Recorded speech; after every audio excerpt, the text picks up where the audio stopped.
This is the Hofstra Radio Alumni Audio Yearbook. Today is December 2nd, 2024. Please tell us your name and the years you were at Hofstra Radio. My name is Chris Caron, and I was at Hofstra Radio from 2001 to 2004. Okay. Thank you so much for joining us today and taking the time to share your stories. Do you remember any of the names of the shows or programs you worked on at the station? Yeah, primarily I worked on the locker room. Hmm. That was my main show, and I was also involved with the Hofstra Morning Wake Up Call, Newsline, and then on the music side of things, the Rock and Roll Oasis was the main show I worked on. Okay. Any of the weekend shows, community volunteer shows? No, a weekend primarily for me was the locker room on Sunday nights, and then I called a lot of games for the sports department. So I spent a lot of my weekends with the sporting teams covering that stuff. Got it. Got it. Did you have any titles or positions at the station? Yeah, I was the assistant sports director for a year. Okay. And did you have any nicknames on the air or on air personas? No personas. With sports, it's kind of straightforward. You just go by your name. Yeah. But no real nicknames or anything while in the station. Okay, very good. This is a two-part question, and I like to bring people back to the beginning of when you got started at the station. So, what was it that first brought you to the station? And then, if you could describe what was the station like, maybe who you met, what it looked like, what it smelled like, what was going on when you first showed up? Yeah, sure. So I actually transferred into Hofstra. I Mm, spent my first year at Northeastern, and then moved to Hofstra. And one of the reasons I wound up coming to Hofstra was the journalism program and the radio station in particular. I had heard great things about the station. I was looking for, I went to Northeastern with the idea of studying journalism, and they did have a really good journalism school, but it wasn't as diverse of a program as Hofstra had. It was more print focused, and I really wanted to be a more well rounded person, just kind of seeing where the industry was kind of going. So I studied print while at Hofstra, but my eye was always to work on the radio side, to work on the TV side, just as more of a balance than anything else. So I had the intention of joining the radio station when I did get to Hofstra. Um, Oddly enough, when I moved into my dorm in Suffolk Hall, my roommate, who was recently made a Hofstra Hall of Fame or a Radio Hall of Fame mhm. member, Jared Greenberg, turned out to be my roommate just kind of randomly. We didn't know each other before college, and he was already a part of the radio station. So I didn't really know at that point how to get involved in the station. I knew it existed, and it was on my list to kind of get down there, but he kind of gave me the heave ho, and he said, I'm going down there this afternoon. So it was kind of day one. As soon as I, dropped off my bags and unpacked a few things, it was, hey, let's go check out the radio station with Jared. From there, I basically filled out an application, I think right that afternoon. Got accepted into the program shortly thereafter. And I remember walking around, they had just opened the South studio at that point. Mhm. Um, so it was all brand new, and it was stunning. Like I had never been a part of anything like that. Coming from college, from high school rather, there wasn't any radio station in my high school or anything I had been a part of like that. I wrote for like the school newspaper and stuff like that, but never anything to that degree. And then um, at my first college at Northeastern, again they had a very very small radio station, like basically the size of a closet that didn't really go anywhere. So seeing the size of the studios, how many people were kind of hustling, bustling around, that everything looked brand new, like it was a sight, and like it was like the marquee event from my standpoint, at least in Dempster Hall when I got there. Hmm. Jared famously, I don't know if the right word is bullied his way in, but he kind of bulled his Yeah, way in to the station while he was still in high school and making connections with Ed Ingles. Um, yeah. I guess as you guys are meeting each other, I mean, it's always an exciting thing when you're moving in and you're getting a new roommate. Was he like super stoked to go down to the radio station? Was he excited about it, or was like old hat to him at that point? Yeah, I mean, and you heard the speech he gave at the ceremony. Yeah. he was all in. Like, I said it was one of my reasons I came to Hofstra. It was the reason he came to Hofstra. He had scouted in advance. He had done his homework. So yeah, he was all about it, and I think he was excited to to make friends. And so inviting his roommate over, I think was a good thing for him.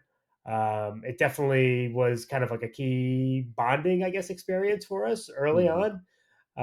Um, his mom always tells a story of when we moved in, that he was a big Mets fan. I was a big Yankee fan, and we got there first. Me and my family got there first, and I unpacked all my Yankee paraphernalia. And then they walked in, and they're like, "What is going to happen here?" But I think you could say the radio station and all the work we did there, and and our career paths as well, have kind of kept us not having to talk too much about the baseball rivalry, and more about the experiences we had at Hofstra and beyond. So 2001, is that when you guys met? 2001, yeah, 2001. So Yankees Mets was still there's a bit of tension then, but Yes, Yankees Mets. So 2000 was Yankees Mets. yeah. Yeah, I don't remember getting too much into it with him about that. I remember the '01 World Series and being in and around Hofstra, obviously, and there was a lot, obviously, Hmm. outside of sports going on in 2001. That was also kind of a key memory for me about the Hofstra radio station. But yeah, sports was the underlying thing. Yeah, absolutely. If you don't mind going back to talk a little bit about going to Northeastern, Yeah. and you're talking about going for journalism generally, I guess. Were you Yeah. interested in being a writer, a print writer, or was it just I want to test all the things out? I think I wanted to test all the things out. Growing up, I always wanted to be a sports beat reporter. Like Mm, the dream when I was younger was to be the beat reporter for the New York Yankees. hmm. Growing up, and like that was always in my head. I took journalism classes when I was in high school, and just kind of fell in love with the art of telling stories more than anything else. Um, I'm not sure the medium in itself mattered, whether it was written or over radio or on TV. Just the process of finding out about people, finding out about events, and then being able to tell that story in whatever way possible has always kind of intrigued me.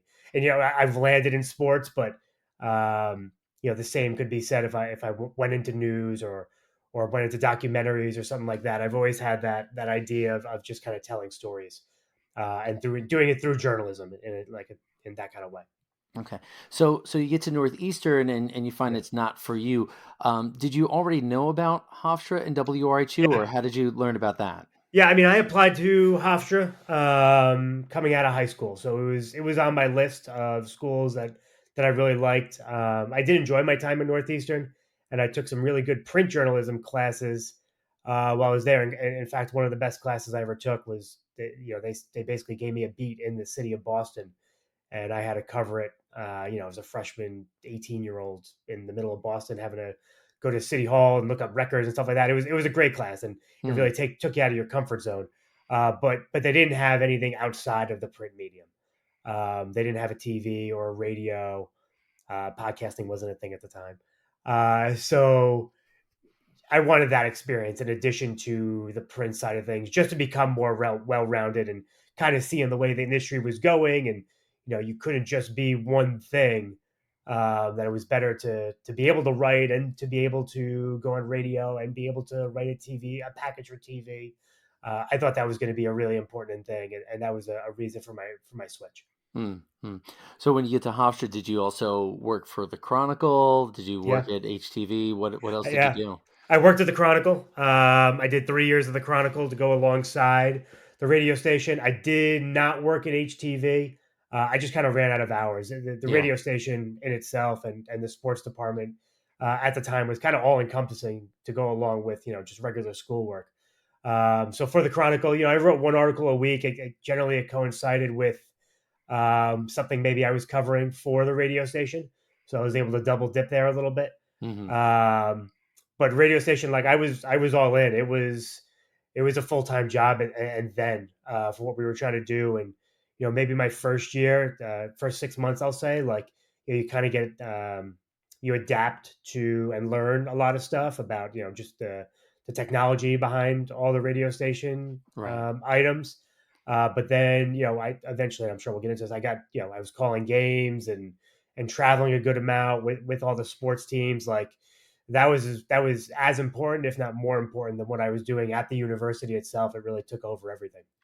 Yeah, yeah. So many of us get involved in the station, and it really becomes our course of study, and everything else that we're paying for is kind of extra. But speaking of classes and courses, you go down to the station, you sign up, and I guess you do an interview, and you get into the training class. What do you remember about that?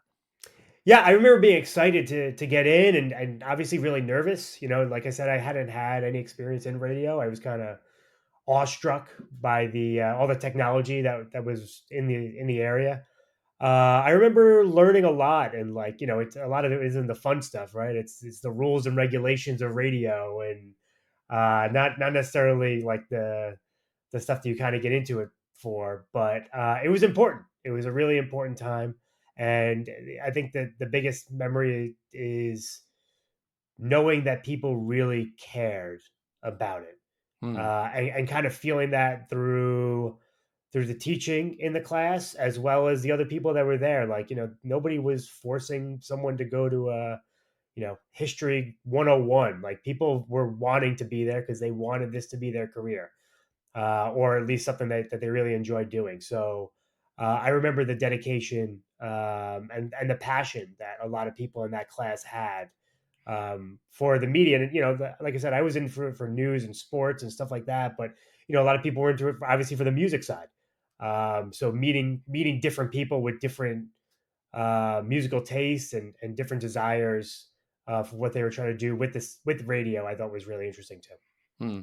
I'm just trying to get a beat on the timeline. So you probably would have been in late August, early September of Yeah, 2001 yeah, doing the training class, and then obviously the 9/11 yeah, attacks happened, and yeah. that must have disrupted everything. What do you remember about that? Everything. Mm, Um, yeah, I mean, going to class, um, finding out like a plane had hit the first tower, class being dismissed, going through, um, where Sabaro was. There was all the TVs and everything over there at the time, and kind of seeing what was going on. Going back to Suffolk, um, and then watching all that stuff on TV. And then I think it might have been Jared, or it might have been one of our other friends who were involved with the radio station. They were broadcasting. The Hofstra radio station was broadcasting from the top of Liberty Tower, mm, for the entire afternoon, and then the next day as well. So I wound up going up there to the top of Liberty Tower, and just kind of watched. I was just part of the training class. I didn't really have any skills at that point. But one of my soon to be, best friends in college, Mike Corbett, was reporting from the city. yeah, He lived, I think, 20 or 30 blocks north of the towers. Um, and like I talked about with the dedication for the training class, it's a core memory knowing that like what Mike thought was important at that time was to dial into WRHU and do live reporting about what was happening in New York City at that time. And this is all under the umbrella of we have no idea what is going on. hmm, And from Liberty and from Suffolk, even you can see the smoke. The pure line of smoke from the towers after the collapses. Clear as day. Um, it hit home obviously, and I was already invested in doing the radio station, but that day is embedded even more. I talked about the dedication with the training class, like what Mike did and what others did on that day at the radio station showed what is capable of from the Hofstra radio station, from WRHU, but also just like from a group of students who where there's a will there's a way, right? And we very easily, WRHU very easily could have said, this is a crazy day in New York and students should not be on campus today. And it doesn't matter what you're studying, but go home and be with your families. But they didn't do that. They decided that it was part of their duty. It was a radio station's duty. It was a student's duty who chose to do so, to be part of that moment. I haven't gone back and listened to those tapes, I don't know where they would be, but I would be interested to hear what came out of it, because I'm sure there's some pretty remarkable stuff in there. Yeah, yeah, and I've talked to Jared and a number of other people about being a student, being on campus that day, and people rushing to the station or calling in from wherever they are to be part of the event, and you're obviously at Hofstra to study journalism, and you've already done Yeah. some training at Northeastern, but what is it? Is it that the station attracts people who want to do these things, or is it something about the station that Hmm. brings that instinct out in people and says, "Hey, you can do this. Let's go and try it." I think it's probably a little bit of both, right? Like, Yeah. it's got to be in you to begin with. That natural curiosity, the idea that you want to go out on a limb and find out new things, try new things, be out of your comfort zone. But I think you need the right institution, the right median to kind of procure that from somebody. You could have the want to go do that, but not know how to do it or not have the Hmm. resources to go Hmm. do it.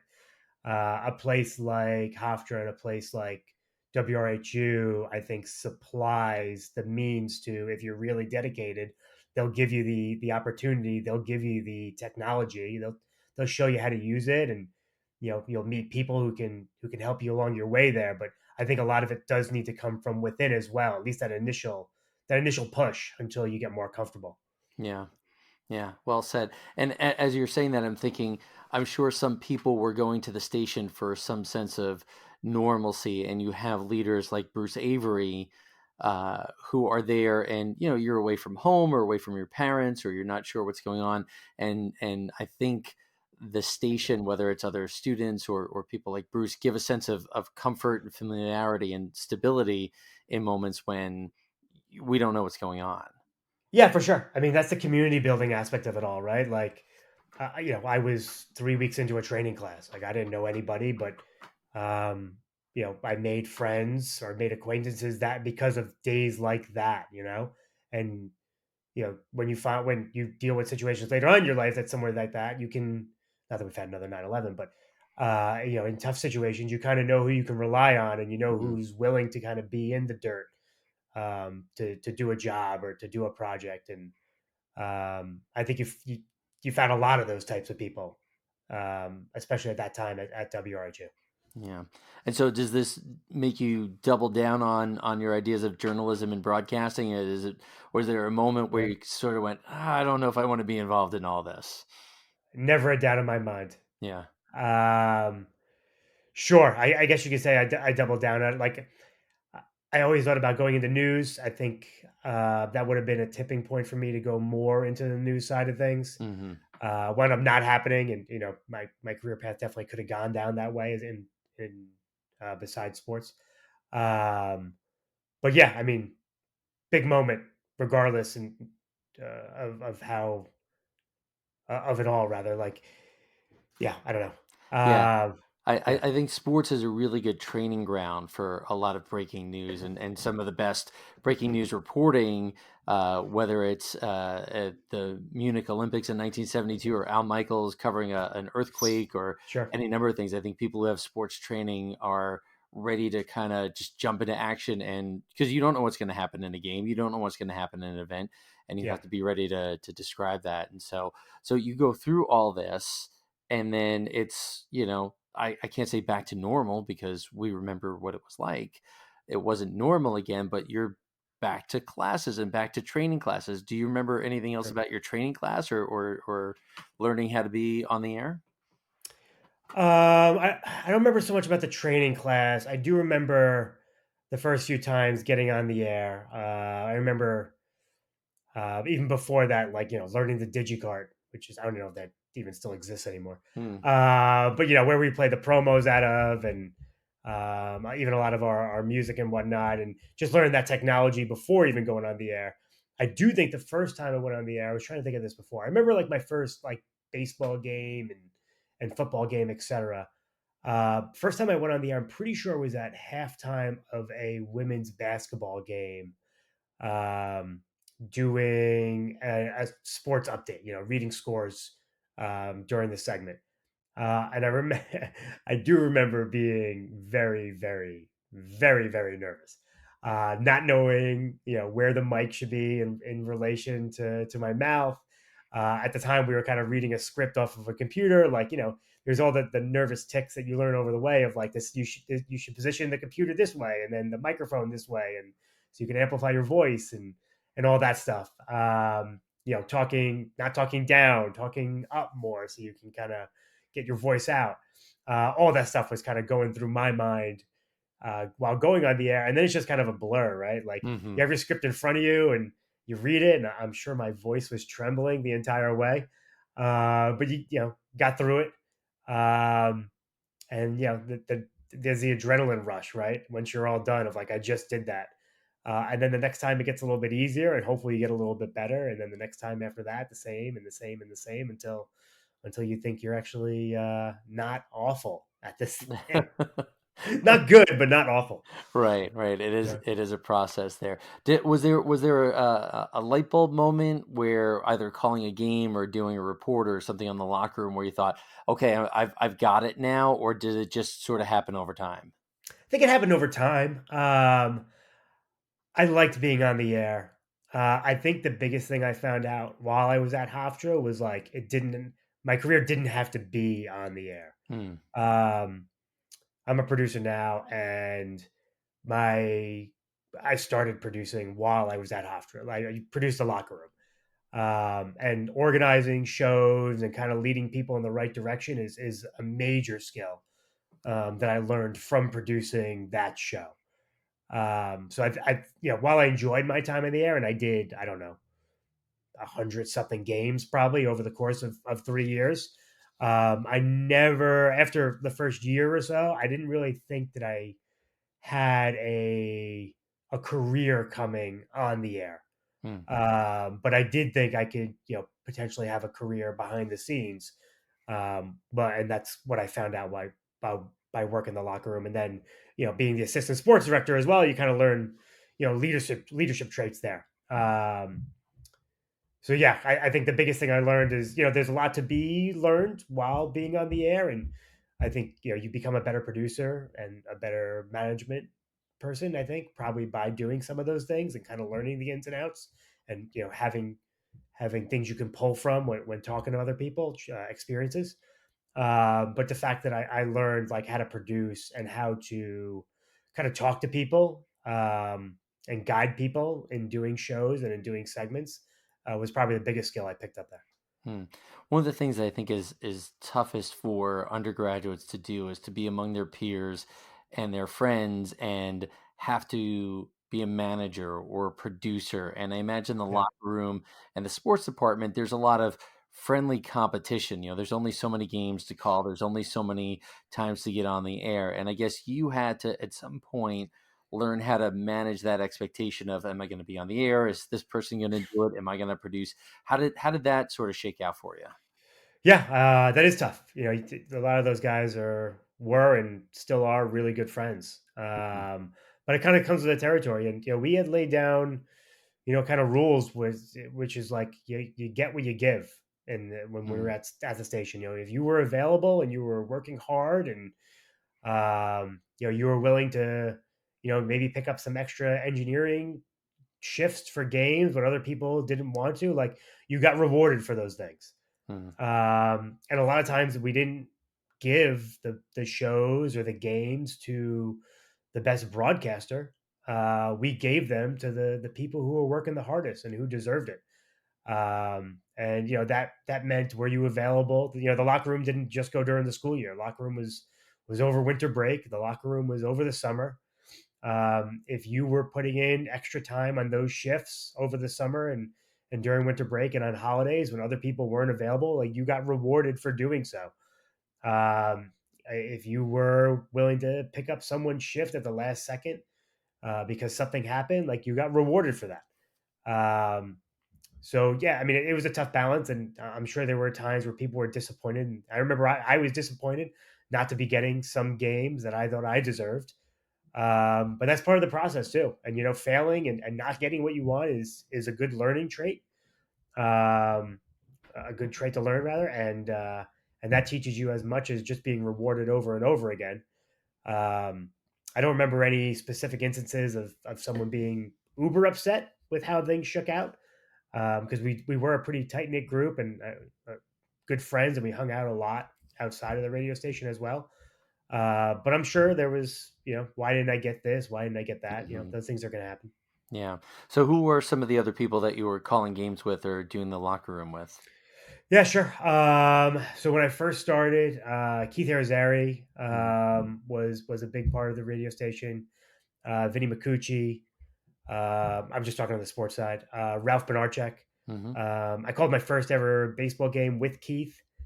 So yeah, that's a good memory. And then the guys that were closer in my age, Ray Alexander was one of the older guys there as well. And I'm still like playing fantasy football with those guys just to talk about how relationships can still go. Dan Gentili as well. He's a little older than the group I started out with, but still really good friends. Um, and then the group I was a little bit closer in age with was Jared, was Nick Anastas, was Pete McCarthy, Josh Harmon, a little bit younger than me, was Greg Rice, Brandon Costa, Kevin Ingles. Oh, can't forget Kevin Ingles. Hmm. Spent a lot of time with Kevin. He was the sports director when I was the assistant. Um, I'm sure I'm forgetting people, but that's a good chunk of them. Yeah, those are a lot of good names, and I've had conversations with some of those guys. And again, it's that healthy competition sort of fosters the teamwork, and if everyone understands what the rules are, then Yeah, there's fewer hard feelings. But I guess along with that group of guys, and obviously Jared's your roommate, and obviously 9/11 happens, and that's a big upset. But like, did you feel socially comfortable at the station? Did you feel like you were welcome and comfortable there right away, or did yeah, it take some time? right away, Yeah. like from the get. And I just remembered some other people. Mike Corbett, who like slept on my couch several days a week while he was a commuter, and then Rapid Andy as well. I can't Yeah. forget about Rapid Andy. Um, yeah, right away. I mean, the community that I'll point to the older group there of Keith and Ray and Ralph and Vinny and Danny G, and others that were above me. The community they built, like they were a really tight knit group. They became really good friends, I think, through the radio station. And one of the key things that they taught was, after a locker room, we went out for food. We Hmm. we went out to TGI Fridays or Applebee's or whatever it was. And so you weren't just hanging out with people, for the radio show. You were hanging out to be part of a community. So I wasn't part of a fraternity. Um, but in a sense, it was a fraternity like atmosphere with the sports department in particular, because we voluntarily hung out with each other like Right. pretty much all the time. Um, as I got older, we after the locker room, like The Sopranos was a really big deal at the time. Hmm. We would sit in the conference room and watch The Sopranos after the locker room. It'd be lights out in the conference room, Sopranos on for an hour, and then we would, you know, after the Sopranos over, we would then talk about the locker room show and how that went. So the show I think was from 7 to 8 locker room. We didn't get out of the station on Sunday nights until 11:30, and a lot of that time was just spent talking to each other and hanging out. Um, Dream Job was another big one, a big show at the time, which was a Sports Center show about um, people trying out to be Sports Center anchors. Wow. And that was another show that we just sat in the conference room and watched. And it was a reality show, right? So like you had your favorites that you would root on. And me and Mike Corbett actually went down to like New York City to like try out for season 2 of that. Neither one of us got it. Corbett probably had a better shot than I did.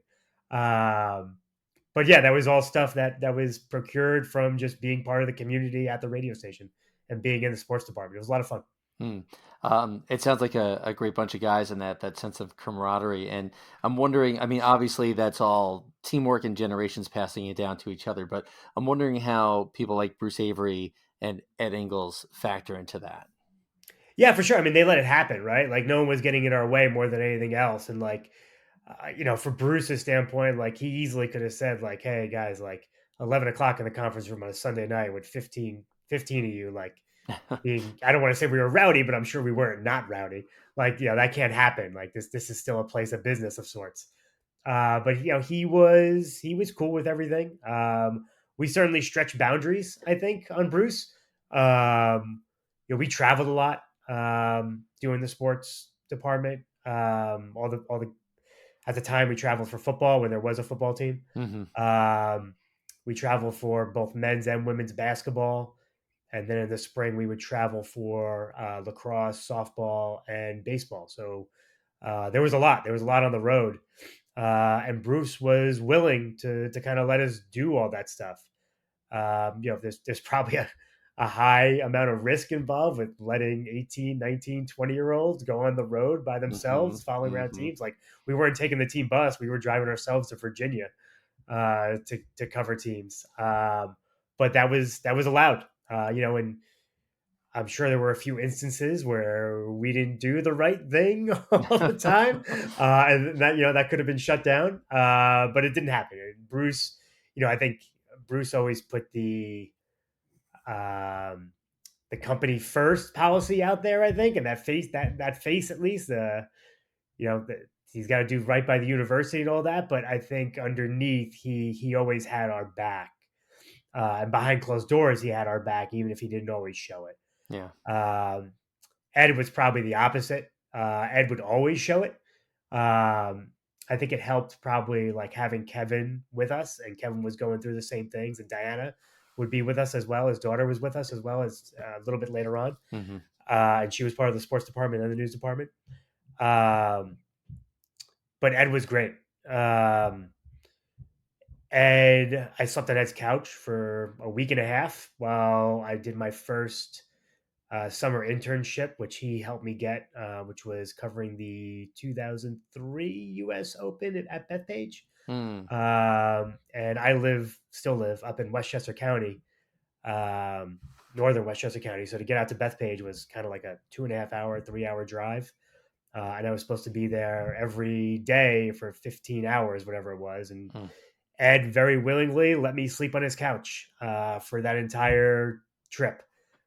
So I would wake up at 5 o'clock in the morning off of Ed's couch and go to the US Open, work for 12, 13, 14 hours, whatever it was. And I'd come home and Ed's family would all be asleep. And I would just go on the couch and sleep for a few hours and wake up and go again. And that's just one example. And, I'm not the only person who did that. Like Jared did that a lot. I know a lot of other people who did the same thing at Ed's house. And, their family was kind of my family Yeah. for parts of the summer and parts of the winter break when I was traveling back and forth for the locker room and stuff. But I looked up to Ed. I didn't know much about him going into it. I did a lot of reading on him during my time there. And then, talking to my parents and people of that generation, they knew Ed Ingles. I said the names like, oh wow, you know Ed Ingles. So Yeah. that certainly helped things. Um, but one of the projects I did while at Hofstra, not through the radio station, was you had to pick, someone you looked up to, and do, a video essay on it, or a radio essay on it rather. And Ed was my subject.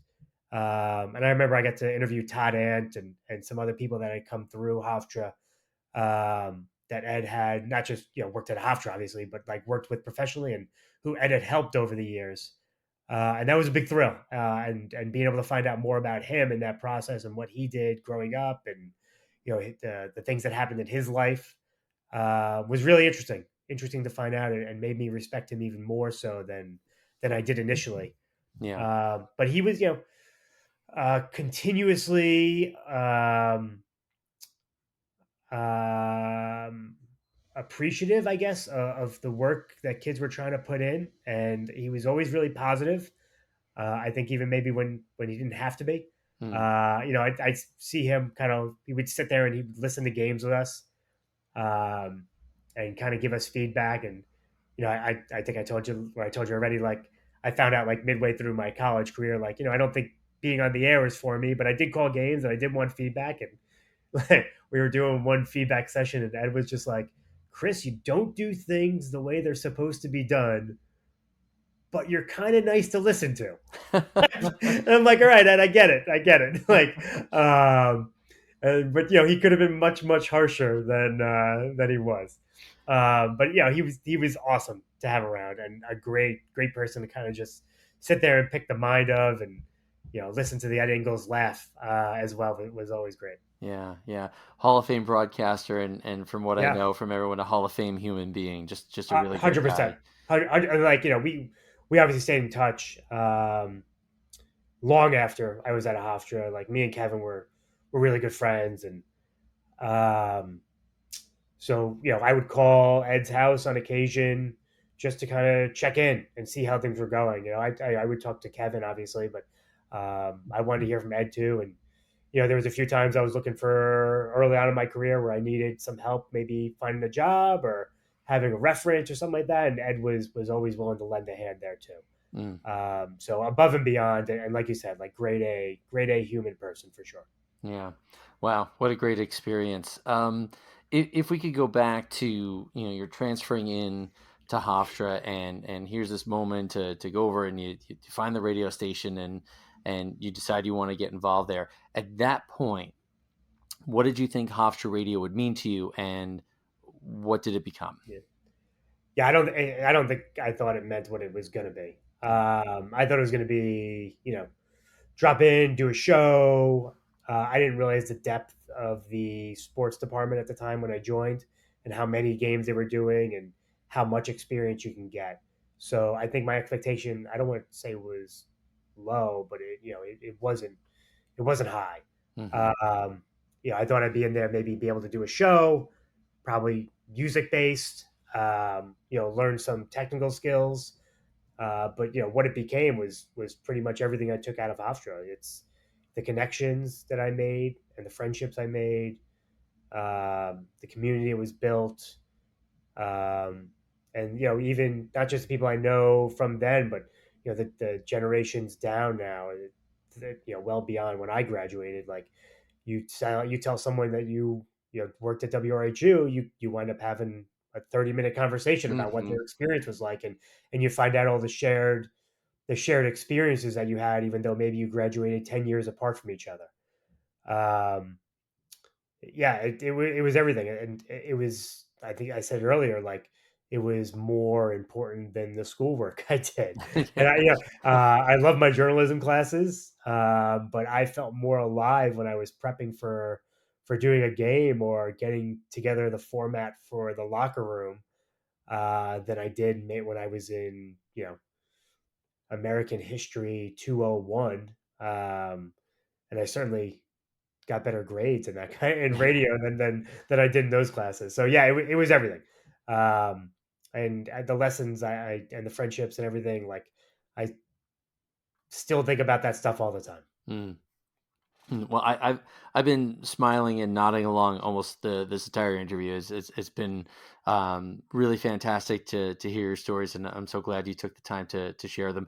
I have a feeling you have some more stories. I have some more questions. Maybe we can do more of this sometime. Yeah, that'd be great. I'd enjoy it.